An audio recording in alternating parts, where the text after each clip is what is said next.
Je viens d'une petite ville irlandaise pittoresque que la plupart des touristes qualifieraient de charmante. Nous accueillons une bonne partie de touristes tout au long de l'année qui aiment se promener sur les sentiers de randonnée qui sillonnent la région. De l'extérieur, notre ville serait considérée comme parfaite, mais nous cachons un sombre secret que seuls les habitants connaissent.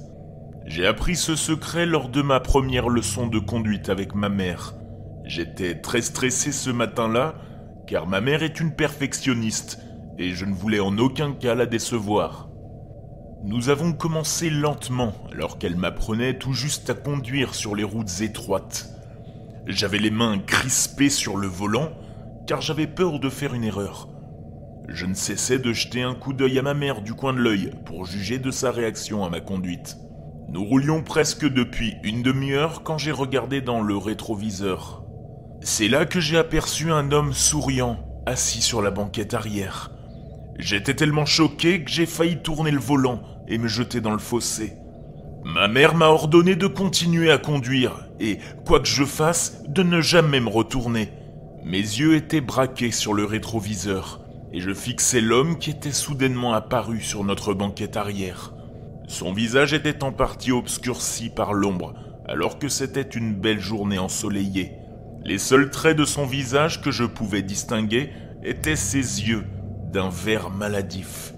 Sa bouche était tordue en un sourire hargneux qui me donnait envie de sauter de la voiture. J'ai regardé avec horreur comment il a commencé à tendre ses longs bras vers moi. Je faisais tellement attention à lui que j'avais retiré mon pied de l'accélérateur et que nous ralentissions. Ma mère m'a giflé et elle m'a crié de rouler plus vite. J'ai accéléré et j'ai vu, avec soulagement, ses bras se replier lentement sur son corps. Il a penché la tête en avant et a ouvert la bouche, et une pléthore de voix ont commencé à implorer de l'aide.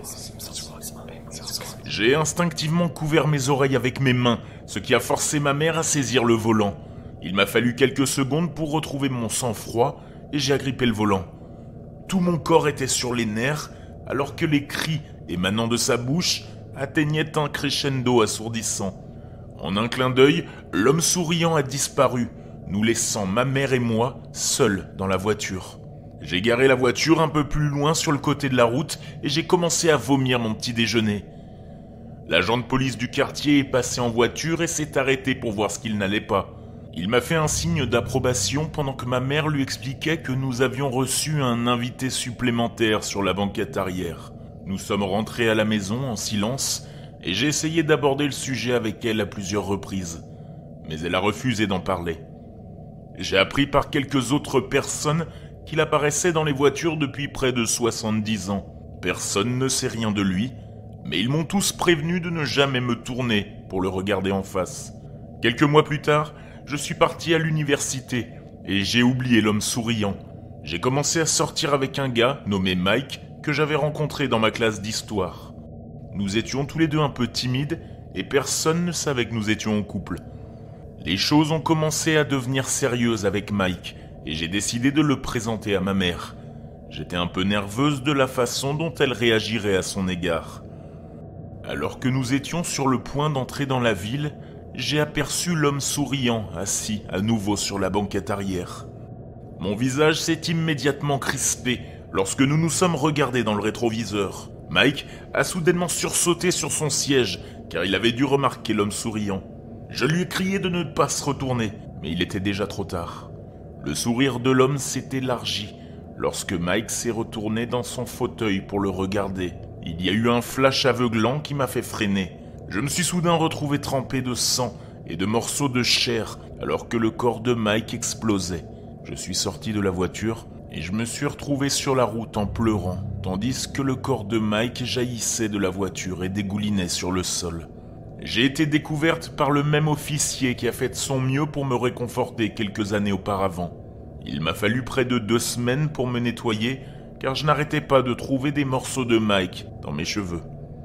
Je suis retourné à l'université près de 3 mois plus tard et j'ai senti mon cœur se briser lorsque j'ai vu des posters accrochés partout avec le visage de Mike.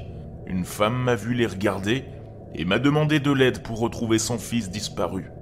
Je me suis excusé et je me suis pratiquement enfui.